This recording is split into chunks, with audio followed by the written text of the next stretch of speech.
Hi friends, ఈరోజు బచ్చలాకు పప్పుతో మీ ముందుకు వచ్చేసాను. మా తోటల్లో పెరిగిన బచ్చలాకు అండి. పప్ప మాకు రాదా వండుకోవటం అనుకోవద్దు. కుక్కర్లో అన్నీ కలిపి పెట్టేసేసి 3 విజిల్స్ రానిచ్చి తీసి తాలింపేస్తే ఆ టేస్ట్కి మన అమ్మమ్మల కాలంలో వండినట్లుగా ఇలా విడిగా వండితే వచ్చే రుచికి చాలా తేడా ఉంటుంది. ట్రై చేయండి.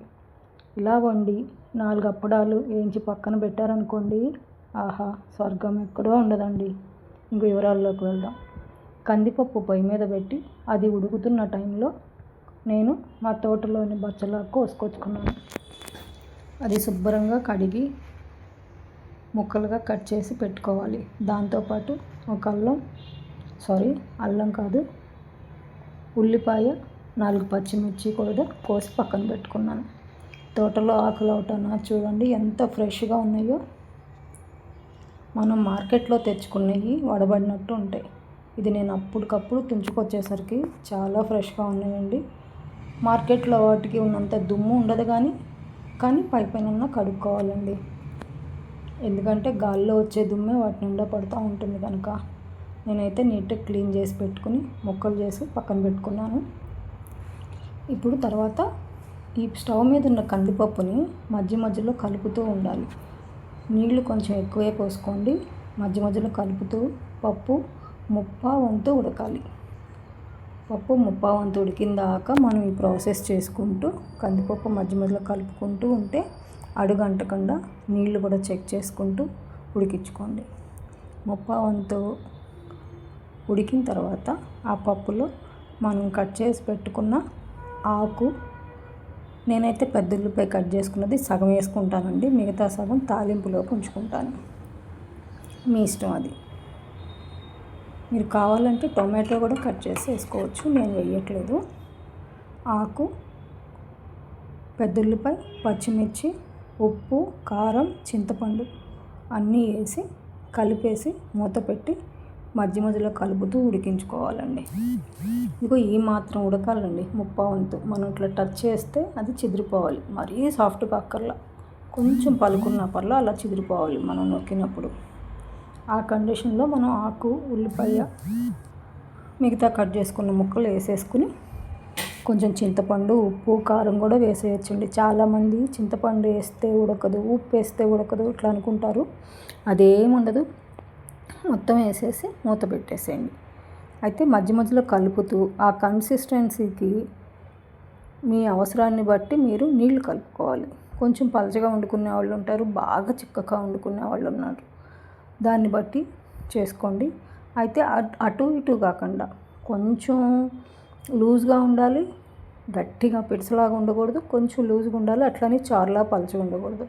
అప్పుడే పప్పు టేస్ట్ ఉంటుంది. ఇదిగో కలుపుకుంటున్నానండి. నాకు కొంచెం నీళ్ళు అవసరం అవుతాయి అనిపించింది, ఎందుకంటే అడుగంటకుండా ఉడకాలి కదా. నేను 3 గరిటెల నీళ్ళు మధ్యలో యాడ్ చేసుకున్నాను. ఇలా మధ్యలో కలుపుకుంటూనే ఉండాలండి. మరి పద్దాక కలపక్కర్లేదు, కానీ కొంచెం సిమ్లో ఉంచేసి స్టవ్ ఒక 3-4 మినిట్స్కి ఒకసారి కలుపుకుంటూ ఉండండి. ఓకే, నీళ్ళు యాడ్ చేసుకున్నాను చూడండి. మీకు అవసరమైతేనే యాడ్ చేసుకోండి. ముందు మీరు ఎన్ని నీళ్ళు యాడ్ చేసుకున్నారు అనే దాన్ని బట్టి కూడా ఇక్కడ నీళ్ళు యాడ్ చేయాలా లేదా అనేది ఉంటుంది. నేను కొంచెం తక్కువ పెట్టుకున్నాను కనుక నాకు ఇప్పుడు అవసరమైన నేను ఒక 3 గరిటెలు నీళ్లు పోసి కలుపుకొని మూత పెట్టుకున్నాను. అది ఉడికేలోపు మనం తాలింపు వేసేసుకుందాం. ఎందుకంటే మనం 3/4 వంతు ఉడికిపోయిన తర్వాతే కదా వేసాము ఆకు ఉడకడం ఎంతోసేపు పట్టదు. ఆకుతో పాటు పప్పు కూడా ఉడికిపోయింది. ఇలా తాలింపు వేసుకున్నాం.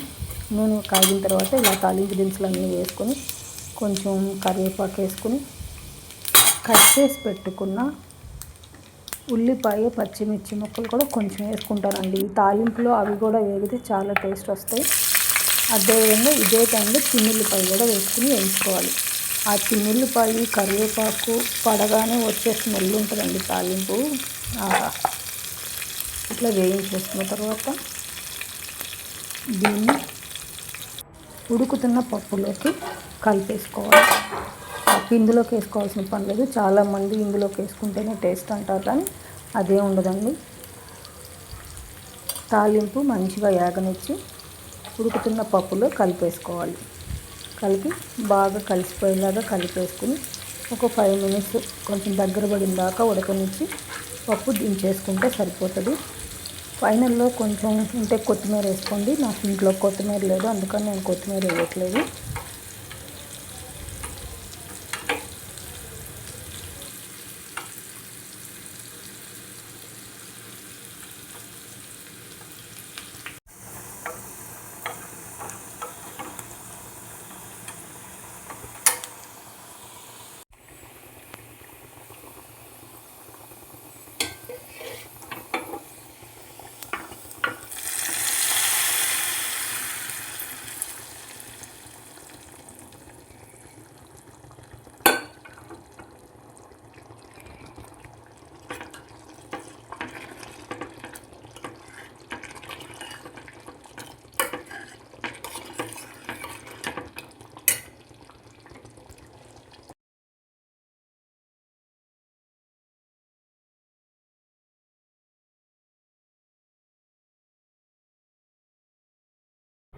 చూసారా, పప్పు ఇలా ఉండాలండి కన్సిస్టెన్సీ, అప్పుడే టేస్ట్గా ఉంటుంది. బాగా గట్టిగా ఉన్నప్పుడు ఆపారనుకోండి ఇంకా గట్టి పడిపోయింది. సో ఇట్లా ఆపేసుకోండి, ఇది ఇంకొంచెం దగ్గర పడుతుంది, అప్పుడు కరెక్ట్గా సరిపోని ఉంటుంది. ఉంటే కొత్తిమీర వేసుకుని మూత పెట్టి ఒక 2 మినిట్స్ వదిలేసి తీసుకోండి. నా దగ్గర కొత్తిమీర లేదు, సో నేను తీసేసాను. మా పిల్లలకి బాక్సుల్లోకి పెట్టేస్తున్నాను. ఆ తర్వాత మిగిలింది నేను ఇంట్లోకి రెండో బాక్స్లోకి తీసుకుంటాను.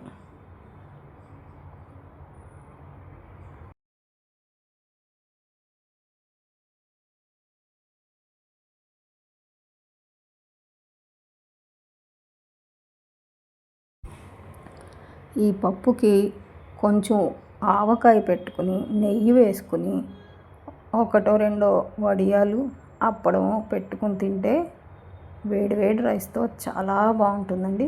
ఒకసారి మీరు కూడా ట్రై చేసి ఎలా ఉందో నాకు కామెంట్లో పెట్టండి. Thank you.